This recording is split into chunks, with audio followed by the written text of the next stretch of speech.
একটি অদ্ভুত ঘটনা, একটি রহস্যজনক ফোন কল, আর তারপরেই এক মহিলার আত্মহত্যা।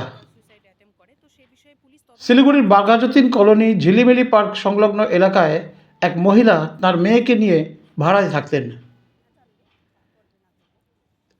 দীর্ঘদিন ধরেই তাদের দাম্পত্য কলহ চলছিল এবং তার স্বামী তার সাথে থাকতেন না, ডিভোর্সের প্রক্রিয়া শুরু হয়েছিল। একটি রহস্যময় ফোন কলকে ঘিরে রহস্যের দানা বেঁধেছে। ভদ্রমহিলা আত্মহত্যা করেছেন। কি ঘটেছিল আসুন শুনে নিই। এই ডিসিশন মায়ের কেন নেওয়া যদি একটু জিজ্ঞেস করুন। আমার কিছুই হয়নি, ঠিক আছে। সকালে এমনি নর্মাল কথা বাড়ি লেগেছিলো, তারপরে সব ঠিক হয়ে গেছিলো। মা আমার উপরে রাগ করেছিল, অমন কোনো ব্যাপার না।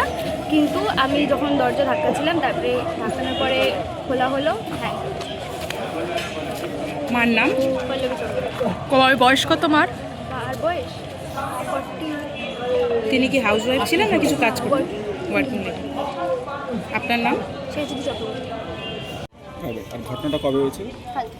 কালকে রাতে। কি হয়েছিল?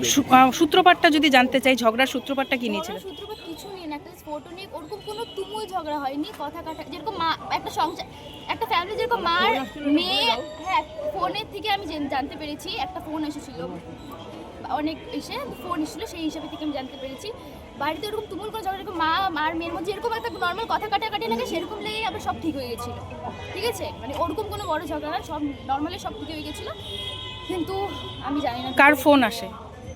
একটা অন্য নাম্বার থেকে একটা লোকের ফোন আসছিল। মায়ের নাম্বারে না তোমার নাম্বারে? বলেছিল দেখতে কি হয়েছে, তারপরে আমি যাই, আমি ছিলাম না ঘরে। সেই আননোন পার্সনকে আপনি চিনেন কি?